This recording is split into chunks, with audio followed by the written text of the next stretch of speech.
Hello friend, today we start our first video for upcoming FMG June 23। इसमें हम anatomy के high heeled topics discuss करेंगे और साथ में टेलीग्राम चैनल पे जो है लेट्स क्रैक नीट टुगेदर उसके ऊपर FMG से रिलेटेड PYQ शुरू कर दिए हैं कल से। फर्स्ट टॉपिक है ब्रेकियल आर्चिज या pharyngeal arches, pouches and their cleft और देयर डेरिवेटिव्स। तो हमारे पास 6 आर्चेज होती हैं जिसमें फिफ्थ जो आर्च है वो ऑब्सोलेट हो जाती है और ऐसे हमारे पास जो क्लेफ्ट हैं, फर्स्ट क्लेफ्ट से एक्सटर्नल ऑडिटरी मेटस बनेगा, सेकंड, थर्ड और फोर्थ क्लेफ्ट जो है वो सर्वाइकल साइनस, वो सेकंड जो क्लेफ्ट है वो थर्ड एंड फोर्थ क्लेफ्ट को ओवरकम कर लेती है। और अगर ये फिफ्थ जो पार्ट है, जो फोर्थ क्लेफ्ट का पार्ट है, अगर ये रह जाता है, रेमिनेंट रह जाता है, तो ये सर्वाइकल साइनस बन जाता है।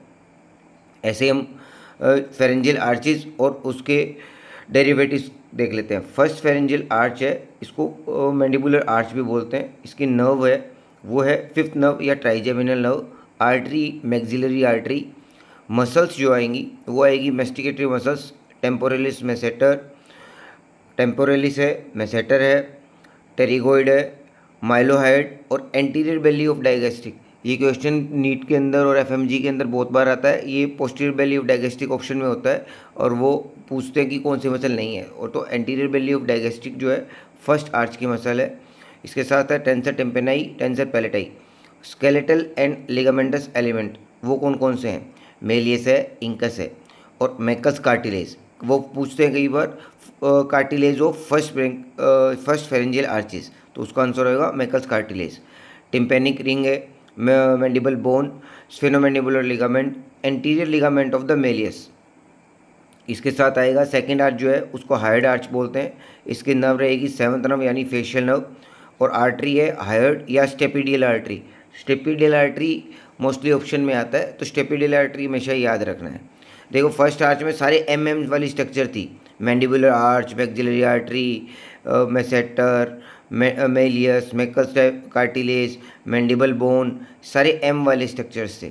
अब इसके अंदर सेकेंड आर्च में हायर्ड और जो है stapedial muscle of facial expression, जैसे स्टेपिडियस मसल, स्टाइलोहायड, डाइगेस्टिक की पोस्टीरियर बेली आ जाएगी, stapes, styloid process, lesser cornu of hyoid, upper part of hyoid body, stylohyoid ligament. यहाँ S वाली स्ट्रक्चर्स ज़्यादा है। ऐसी थर्ड, ये याद करने का तरीका बता रहा हूँ, अगर आपको वैसे याद होती है तो इसका कोई ज़रूरत नहीं है, अगर आपको याद नहीं होती तो याद रखने का एक तरीका है।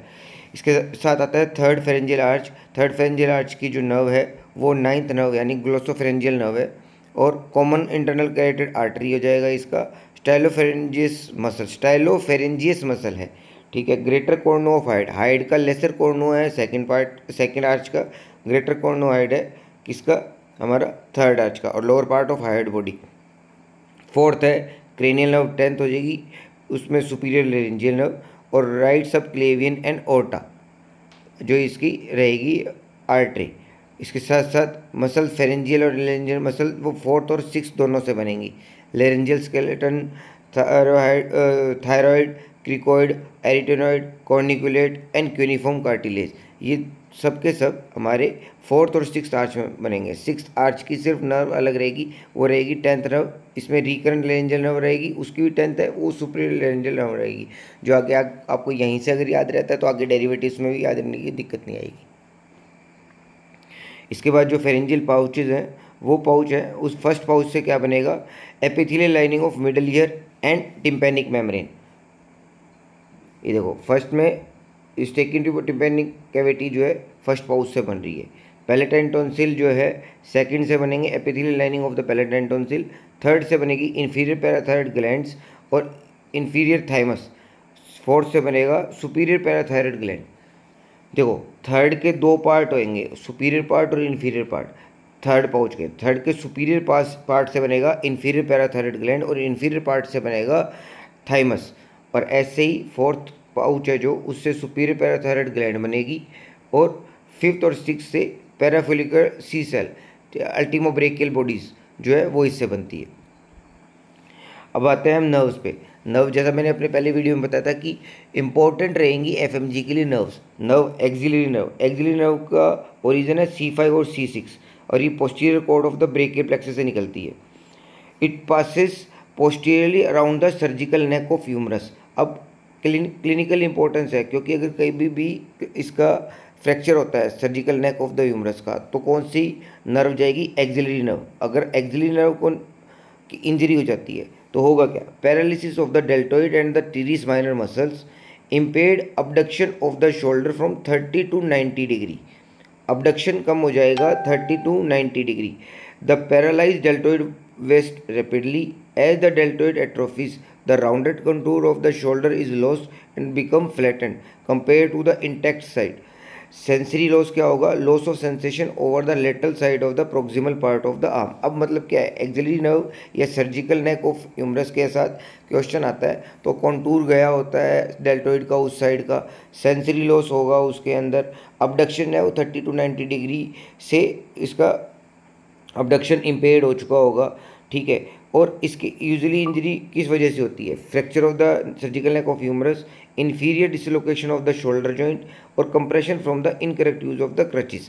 ये आपको क्वेश्चन में या तो क्रचेस का इनकरेक्ट यूज ऑफ क्रचेस आएगा या inferior dislocation of the shoulder joint का एक्सरे आपको उस क्वेश्चन में मिलेगा। अब इसके साथ अगली नर्व पढ़ लेते हैं। अगली नर्व है रेडियल नर्व। रेडियल नर्व की रूट वैल्यू है C5T1। ये डायरेक्ट क्वेश्चन है एफएमजी में बहुत बार पूछा हुआ है रूट वैल्यू पे। अब इसमें भी 3 इंजरी होती है। पहली है क्रच पैरालिसिस, सेकंड है हमारी इसके साथ जो है सैटरडे नाइट पाल्सी, ठीक है। तो अगर क्रच पैरालिसिस है तो flex elbow, wrist drop, finger drop और सेंसरी लॉस मिलेगा हमें। और अगर सैटरडे नाइट पाल्सी है तो weak extension at the elbow, wrist drop, finger drop और सेंसरी लॉस मिलेगा। और अगर सिर्फ इंजरी हमारी एल्बो के ऊपर है, हमारी एल्बो पे किस साइड? हमारे जो है रेडियल साइड इंजरी के है, तो उसमें फिंगर ड्रॉप और सेंसरी लॉस मिलेगा।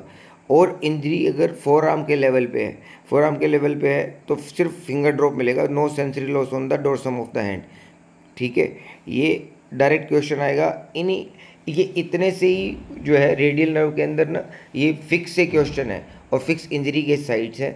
और ये इन अगर आपने 1 या 2 बार अपने हाथ को इस तरीके से टच करके बार बार याद कर लिया ना, एक तरीका होता है कि आप अपने हाथ को सिखाइए। आप अपने हाथ अगर आपकी मेमोरी आप कह रहे हैं कि हमने ये बार बार पढ़ा है, हमें उस दिन तो याद रहता है, उसके बाद याद नहीं रहता, तो मेमोरी में रिटेंशन या रिकॉल अच्छी रखने के लिए आप जब जो चीज़ अपने हाथ को याद दिला देंगे वो अपने आप याद रहेगा। अपने हाथ पे आप उसको टच करके बार बार याद कीजिए कि अगर मेरे यहाँ इंजरी होती है तो ये होगा, अगर मेरे यहाँ इंजरी होती है तो ये चीज़ होएगी, आसानी से याद रहेगा। अल्नर नर्व के अंदर इंजरी अगर जो है वो हमारी अल्नर साइड के, हमारी एल्बो पे अल्नर साइड पे इंजरी हो रही है तो लेस प्रोमिनेंट अल्नर क्लो हैंड होएगा। और अगर इंजरी गायंस कैनाल के अंदर हो रही है तो मोर प्रोमिनेंट क्लो हैंड रहता है इसके अंदर। और इसकी रूट वैल्यू भी C7T1 है, जो हमारी C5T1 थी हमारी रेडियल की, और इसकी है हमारी C7T1। अल्नर नर्व इंजरी के अंदर टेस्ट पूछते हैं। पहला टेस्ट जो सबसे इंपॉर्टेंट है वो है कार टेस्ट। इसमें होगा क्या? Inability to hold a card proper और paper between the finger due to the loss of adduction by the palmar interossei. अभी ये अब क्वेश्चन डायरेक्ट पूछने लग गए हैं। पहले इस फोटो दिखा के पूछा करते थे इस टेस्ट का नाम क्या है, अब बताने लगे हैं कि आपने टेस्ट कौन सा किया है, पेपर कार टेस्ट या पेपर टेस्ट किया है। कार टेस्ट के अंदर आप लॉस कौन कौन किस मसल का होगा और साथ साथ में आपकी कौन सी एक्टिविटी चली जाए, तो अडक्शन चला जाएगा हमारा और पामर इंट्रोशियाई की वजह से।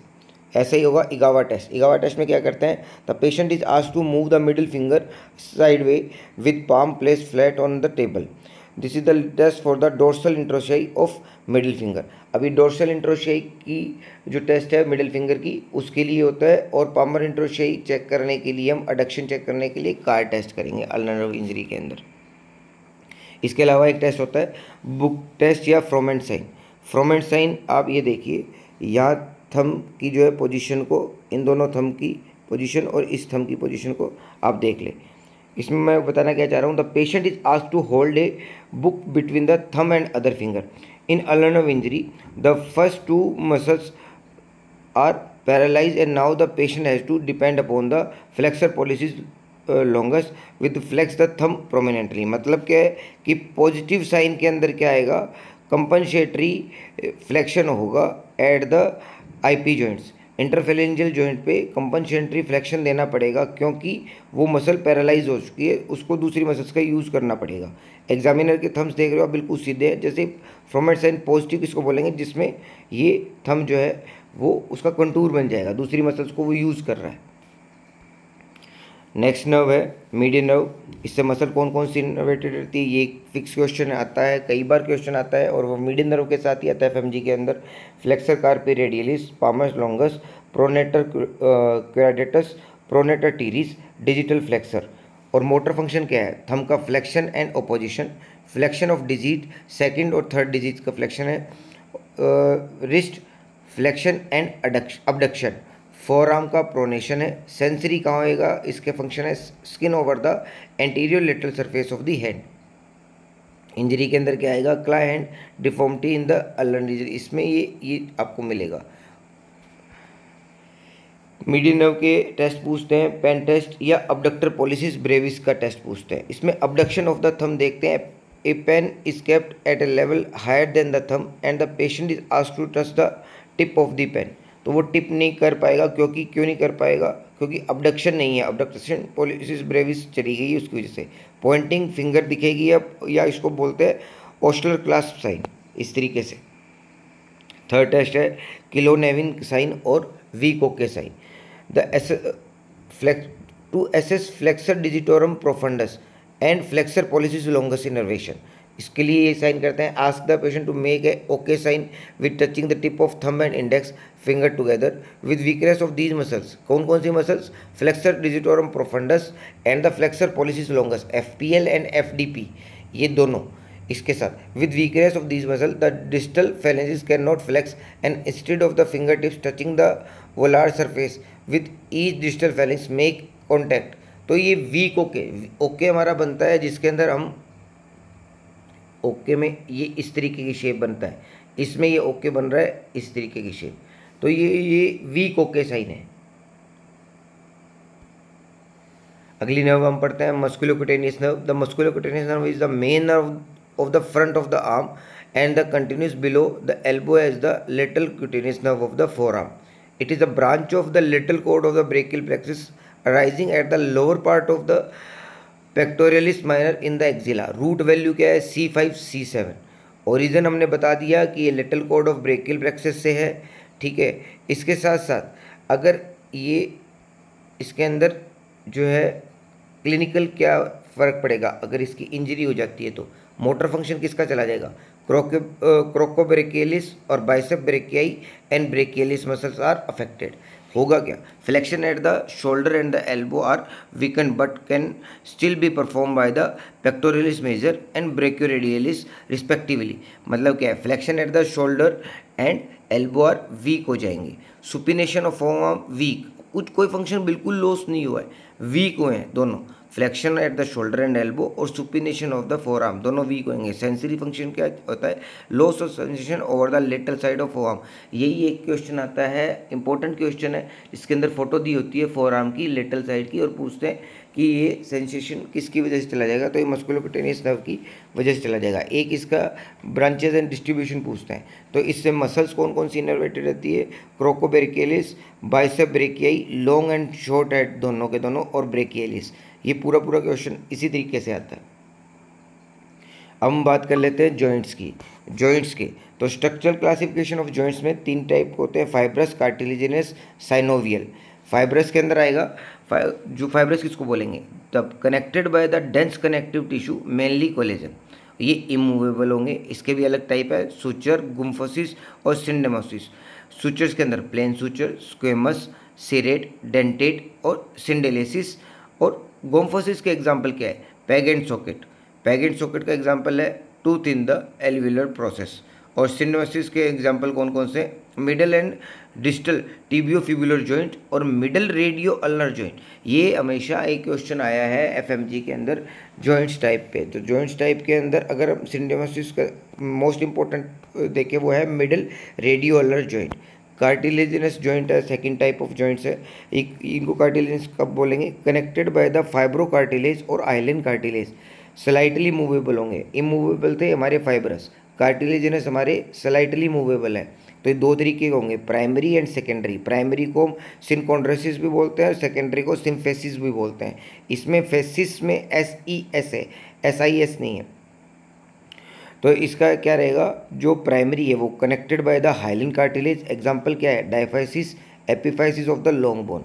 और अगर ये connected by the fibro cartilage है तो इसको सेकेंडरी बोलेंगे, जैसे प्यूबिक सिम्फेसिस और joints between the vertebral bodies. ये सारा ये क्वेश्चन आया हुआ है FMG के अंदर, पिछले 2 सालों से ही क्वेश्चन आया है। जॉइंट्स दिखाया होता है, वर्टिबल बॉडीज़ दिखाई होती है और वहाँ फाइब्रो कार्टिलेज लिखा होता है। तो ये वो पूछना चाहते हैं ये प्राइमरी कार्टिलेज है, सेकेंडरी है, फाइब्रस है, साइनोवियल है। तो ये सेकेंडरी सिम्फेसिस या सेकेंडरी कार्टिलेजिनस जॉइंट है। अब हम बात करते हैं synovial joint, third type of the structural classification of joints के अंदर साइनोवियल जॉइंट। इसमें क्या आपका बोलेंगे? Synovial articulating bones are separated by fluid filled joint capsule. जहाँ जॉइंट कैप्सूल आएगा, साइनोवियल फ्लूइड होएगा, वो साइनोवियल जॉइंट्स है। इसके भी टाइप है हिंज, सैडल, प्लेन, पिवट या कॉन्डोलॉइड और एलिप्सोइड बॉल एंड सॉकेट जॉइंट्स। अगर हम बात करते हैं हिंज, हिंज माने जैसे दरवाज़ा कब्जे से जुड़ा होता है ना, वैसा hinge. Elbow joint, ankle joint और नी जॉइंट। सैडल जॉइंट कौन सा है? Carpometacarpal joint, carpometacarpal joint. अब आपको मैं बताऊं कि हम जॉइंट्स क्यों याद करें। ये लग रहा होगा कि बड़ा बेसिक सा क्वेश्चन है, ये तो आएगा नहीं। यही बेसिक क्वेश्चन ही आते हैं, चाहे वो नीट है, चाहे वो FMG है, चाहे INICT है। इस साल के INICT में उन्होंने बड़े बेसिक क्वेश्चन दिए थे और नीट के अंदर भी। सैडल जॉइंट का एग्जांपल भी मैंने आपको बता दिया, कार्पोमेटाकार्पल जॉइंट्स। प्लेन के अंदर आ गया एक्रोमियोक्लेविकुलर जॉइंट्स और सब टेलर जॉइंट। एक्रोमियोक्लेविकुलर जॉइंट्स का एक्सरे भी वो दे देते हैं कि वो जॉइंट्स में वो पूछते हैं कि किस तरीके का फ्रैक्चर है या किस तरीके का जॉइंट इन्वॉल्व था। तो ये प्लेन साइनोवियल जॉइंट है। पिवट के अंदर आ जाएगा atlantoaxial joint, proximal and distal radioulnar joint. अब radioulnar joint, middle radioulnar joint था हमारा फाइब्रस, जो इमूवेबल था, और जो मूवेबल भी है और साइनोवियल फ्लूइड के साथ भी है, वो हमारा कौन सा हो गया? Proximal and distal radioulnar joint. Condyloid और एलिप्सोइड का एग्जाम्पल है wrist joint, metacarpophalangeal joint, metatarsophalangeal joint. Ball and socket का hip joint and shoulder joint. और एक जो बॉल एंड सॉकेट का एग्जाम्पल जो है हमारे साइनोवियल जॉइंट में, वो मैंने बताया आपको कि IM और IS, इनको स्टेपिडियल और इनको मेल्युलर जॉइंट, दोनों के दोनों हमारे साइनोवियल जॉइंट के एग्जाम्पल हैं। सर्कल ऑफ विलिस, इस पर डायरेक्ट क्वेश्चन आता है या आर्टरी पूछ लेते हैं। इस डायग्राम ये जो है ये एनाटॉमी का स्ट्रक्चर में दिया होता है इसके साथ।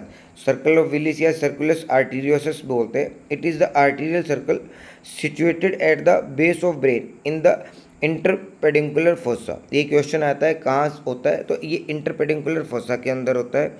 It is the form by the anterior and middle cerebral branches of the internal carotid and the posterior cerebral branches of the basilar artery. बना किससे होता है?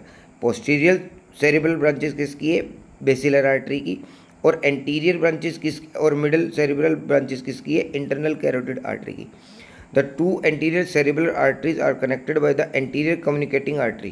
ये जो मैंने येलो करके रखा हुआ है ये anterior communicating artery है। इससे कौन जुड़ेगी? Two anterior cerebral arteries जुड़ती हैं। The middle and posterior cerebral artery of the same side are united by the posterior communicating artery। अब इसका क्यों ये मैं सिर्फ इन दो आर्टरी की बात क्यों कर रहा हूँ? Pressure over the central part of the optic chiasma cause bitemporal hemianopia. Optic chiasma के जस्ट पीछे रहेगा, वहीं से अगर इन पे ये प्रेशर आता है तो ऑप्टिक क्याज्मा वहाँ प्रेशराइज हो जाएगा। ऑप्टिक क्याज्मा प्रेशराइज अगर हो जाएगा तो बाई टेम्पोरल हेमियानोपिया मिलेगा। ये क्लिनिकल जो है एनेटमी में इस तरीके के क्वेश्चन आते ही आते हैं। अब एक दो टी इंपॉर्टेंट रहते हैं, टंग और थोरेसिक डक्ट। इस वीडियो में मैं थोरेसिक डक्ट को ले रहा हूँ। Thoracic duct is the largest lymphatic vessel which drain lymph node from whole of the body except अभी डायरेक्ट क्वेश्चन है कहाँ से वो नहीं लेगा, तो right side of head and neck से नहीं लेगा, right side of the chest wall से नहीं लेगा, राइट लंग से नहीं लेगा, राइट साइड ऑफ हार्ट से नहीं लेगा, right surface of the liver नहीं लेगा, यहाँ से ये लिम्फ नहीं लेगा। Largest lymphatic vessel which drain lymph from all, direct lymph thoracic duct में यहाँ से नहीं आएगा। It arises from the upper end of the cisterna chyli on the posterior abdominal wall at the level of T12 vertebra. कहाँ से शुरू होता है? T12 पे, और कहाँ होता है? From the upper end of the cisterna chyli till the junction of the left internal jugular vein and left subclavian vein at the root of neck. Lymph in thoracic duct is milky white in appearance and is called chyle या Kyle इसको बोलते हैं। ये example, ये इसका पूरा है। ये जहाँ पे ये देखिए आप जो बात कर रहे थे, मैं बता रहा था राइट लिम्फेटिक डक्ट जो है वो कहाँ से आएगी? इस राइट सब क्लेवियन है, और ये डायरेक्ट इसमें जाएगा, ना कि थोरेसिक डक्ट में। बाकी सब लेफ्ट जुगुलर ट्रंक है, लेफ्ट सब क्लेवियन ट्रंक है, ये सब बाकी सारा का सारा बॉडी से हमारी वो है थोरेसिक डक्ट इसको उठा के लेगा, और बीडेड अपीयरेंस रहती है इसके अंदर। अब हम बात कर लेते हैं इंटरकोस्टल वेन की। इंटरकोस्टल वेन पे डायरेक्ट क्वेश्चन आता है। पोस्टीरियर इंटरकोस्टल वेन की बात करें तो राइट और लेफ्ट साइड की पोस्टीरियर इंटरकोस्टल वेन की बात करते हैं। राइट पोस्टीरियर इंटरकोस्टल वेन जो हमारी राइट की second, third and fourth intercostal vein है, that forms right superior intercostal vein drain into arch of azygos vein. ये ड्रेन करेंगी vein arch of azygos vein. 5th to 11th form azygos vein drain into superior vena cava. अब देखो second और third और fourth जो है, second to fourth है, वो राइट सुपीरियर इंटरकोस्टल में जा रही है, फिर वहाँ से अजाइगस बना के वो अजाइगस वेन में जा रही है। लेकिन जो अजाइगस वेन बना 5th से लेके 11th तक वो डायरेक्ट अजाइगस वेन और ड्रेन करेगी सुपीरियर वेना कावा के अंदर। First drain into right brachiocephalic when. ये आप ना डायग्राम एक बार बना लेना, ये डायग्राम बना के फिर याद करना, ये आसानी से याद हो जाएगा। जो लेफ्ट पोस्टीरियर इंटरकोस्टल वेन है, first drain into the right supracardinal vein, बाकी सारी की सारी हमारी सीधी डायरेक्ट उसके अंदर ड्रेन कर जाएगी। इसके अलावा एंटीरियर इंटरकोस्टल, ये पोस्टीरियर थी। अब एंटीरियर इंटरकोस्टल वेन की बात करें हम तो 1st to 6th drain into the interthoracic vein, 7th to 9th जो है वो मस्कुलोफ्रेनिक वेन के अंदर ड्रेन करेगी। एम्ब्रियोलॉजी की बात करें तो अजाइगस वेन कैसे बनेगी? राइट सुप्राकार्डिनल वेन से बनती है अजाइगस वेन। सुप्रावीना कावा कैसे बनेगी? Right anterior cardinal when plus right common cardinal when, RCCV और RACV, ये सब मिलके बनाएगी सुपीरियर वेना कावा। अब क्वेश्चन आता है हमेशा इन्फीरियर वेना कावा के ऊपर कि इन्फीरियर वेना कावा कैसे बनता है। तो इसका है सेक्रोकार्डिनल वेन, सुप्राकार्डिनल वेन, सब कार्डिनल वेन और हेपेटोकार्डिक वेन। मतलब 3 तो कार्डिनल वेन है, तीनों की तीनों, सेक्रो सुप्रा सब, ये तीन ही हम याद करते हैं हमेशा। और चौथा आ जाएगा क्योंकि इन्फीरियर वेना कावा के पास हमारा क्या पड़ा है? दिल पड़ा है और लीवर पड़ा है, तो हेपेटोकार्डिक चैनल, हिपेटोकार्डिक चैनल और सेक्रोकार्डिनल, सुप्राकार्डिनल और सब कार्डिनल में। पोर्टल वेन कैसे बनेगी? Left vitelline vein, dorsal anastomosis, right vitelline vein, देखो दोनों विटेलाइन, लेफ्ट एंड राइट, और प्रोक्सिमम वेंट्रल एनेस्मोसिस, 2 एनेस्मोसिस। कौन सा? प्रोक्सिमल वेंट्रल है और डोर्सल पूरा का पूरा। ये सारा बना देगा हमारा पोर्टल वेन। अब ये क्वेश्चन आता है, ये चाहे इस तरीके से ना आए, एक एनाटॉमिकल स्ट्रक्चर हमें दी होती है, उसके अंदर हमें पूछ लेते हैं कि कौन सी नर्व कहाँ है, इसको आपको याद करना है, जो आपको ऐसे याद रह जाएगा। ओरिजिन ऑफ क्रेनियल नर्व, जो फर्स्ट नर्व है olfactory nerve, arise from the olfactory bulb. यहाँ आप देख लो जहाँ पे ऑप्टिक ट्रैक है, इसके पास से ये बनती है। ओक्यूलोमोटर नर्व जो हमारी नर्व है, या ओल्फैक्टरी के बाद ऑप्टिक नर्व आ गया, राइज फ्रॉम द ऑप्टिक क्याज्मा, जहाँ ऑप्टिक क्याज्मा था हमारा, ये इस क्याज्मा के पास हमारी ऑप्टिक नर्व आ गई। ओल्फैक्टरी बल्ब तो ऊपर दिखेगा, वो इसमें दिखाया नहीं हुआ। ओक्यूलोमोटर नर्व हमारी arise from the ventral mid brain. अब वेंट्रल मिड ब्रेन से तो ये हो रही है, तो डोर्सल मिड ब्रेन से भी कुछ होगा। डोर्सल मिड ब्रेन से एक ही आएगी, वो है हमारी ट्रोक्लियर नर्व। ये इंपॉर्टेंट क्वेश्चन है कि डोर्सल साइड ऑफ ब्रेन या मिड ब्रेन क्या अराइज होगा, वो है trochlear nerve. C5 trigeminal nerve arise from the ventral pons. C6 abducens nerve, ये मोस्टली क्वेश्चन होता है, एब्डुसेन नर्व की फोटो दी होती है और इसी से पूछते हैं कि वो कहाँ से अराइज होती है। अब तो बताने भी लगे abducens nerve arise from the ponto pyramidal junction. अगर पोंटो ओलिवरी जंक्शन है वहाँ से फेशियल नर्व, या एब्डुसेंट में पिरामिड आएगा, फेशिया में ओलिवरी आएगा, है ये दोनों पोंटाइल से ही। अगर हम वेस्टिबुलोकोक्लियर नर्व की बात करें जो 8th नर्व है तो लेटरल पोंटोमेडुलरी जंक्शन से होगा। 9th 10th और 11th नर्व अराइज होंगी मेडुला के लेटरल टू ओलिव। 12th है arise from the medulla between the pyramid and olive. ये आपको अराइज कहाँ से हो रही है, अगर आपने ये याद कर लिया तो डायग्राम चाहे कैसा भी दिया हो, चाहे ब्लर है चाहे फोटो कैसी भी आ रखी है, तो आप उसमें बता देंगे। इसके बाद हम बात करते हैं इंपॉर्टेंट टॉपिक की कि वो है क्लिनिकल एनाटमी के अंदर वो आता है लंबर पंक्चर। तो lumbar puncture in adult patient is lying on side with the maximally flex spine. आप फ्लेक्स करके अपने स्पाइन को आपको लेटा लिया जाता है, जब लंबर पंक्चर लिया जाता है। A line is taken between the highest point of iliac spine at L4 level, skin locally anaesthetise and lumbar puncture needle with the trocar inserted carefully between L3 and L4 spine. तो L3 और L4 के बीच में हम adult में करेंगे। Lumbar puncture in infant and children during second month of life, spinal cord usually reach L3 level. Lumbar puncture needle is introduced in flex spine between L4 and L5.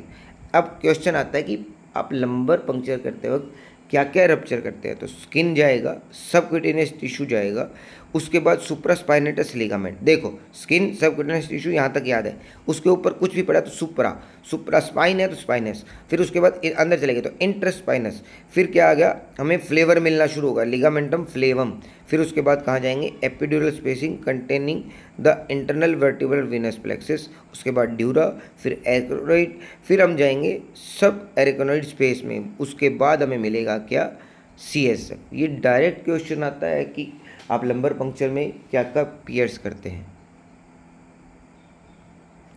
Next topic लेते हैं हम, ये direct photo आती है जिसमें हम epithelium पूछ लेते हैं, या ये पैलेटाइन टॉन्सिल की है जिसमें टॉन्सिलर क्रिप्ट्स दिए होंगे, स्ट्रेटिफाइड स्क्वेमस एपिथेलियम होती है, लिम्फेटिक नोड्यूल्स होते हैं।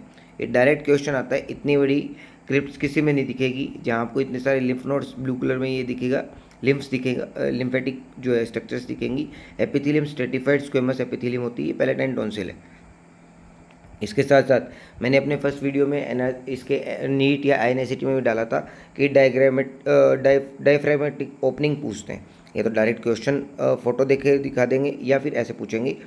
तो हमारा केवल ओपनिंग है उसके लेवल पे रहेगा T8 या T9 के, उसके स्ट्रक्चर क्या क्या जाती है IVC and some branches of the right phrenic nerve, oesophageal hiatus, ये T10 लेवल पे।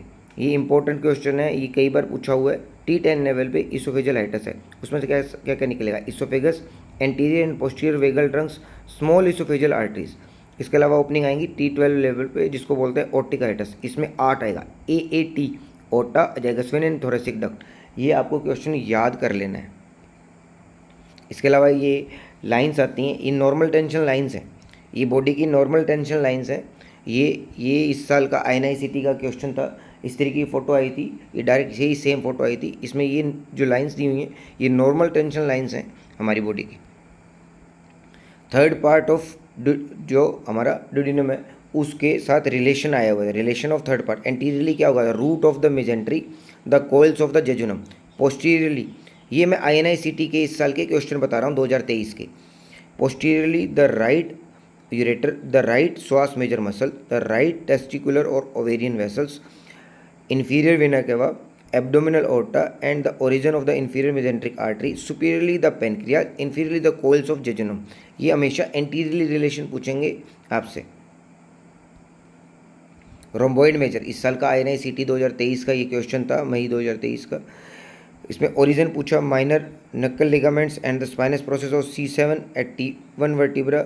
एक्शन क्या है, एक्शन क्या करेगा ये, retract scapula and rotate it to depress glenoid cavity, fix scapula to thoracic wall. मतलब क्या है, स्केपुला को रिट्रैक्ट करेगा, रोटेट करेगा डिप्रेस ग्लिनोइड कैविटी को डिप्रेस करके, और फिक्स कर देगा स्केपुला को टू थोरेसिक वॉल पे। रोम्बोइड मेजर एंड माइनर मसल। इसके अलावा ये मैंने अपने सेकंड वीडियो में डाला था जब डेट था INICT मई 2023 के। ये क्वेश्चन इस बार INICT के अंदर आया है। उन्होंने डायरेक्ट पूछा है कि आप लेफ़्ट साइड को अरेंज कीजिए, लेफ़्ट साइड के ऑस्कल्टेटरी एरिया को अरेंज कीजिए। तो सबसे पहले आएगा pulmonic area, second left intercostal space में, फिर आएगा out point, third left intercostal space या लेफ्ट स्टर्नल बॉर्डर पे, उसके बाद आएगा हमारा ट्राइकस्पिड एरिया, जो फोर्थ लेफ्टरल इंटरकोस्टल स्पेस या लेफ्ट लोअर स्टर्नल बॉर्डर पे आएगा। उसके बाद आएगा हमारा मिडल एरिया और apex, fifth left intercostal space या मिड क्लेविकुलर लाइन में। और हमारा राइट साइड में रहता है वो क्या रहता है, aortic area, second right intercostal space के अंदर। Thank you. सब्सक्राइब कीजिए और PDF अवेलेबल है टेलीग्राम चैनल पे, जिसका लिंक मैं डिस्क्रिप्शन में डाल दूँगा। Thank you very much.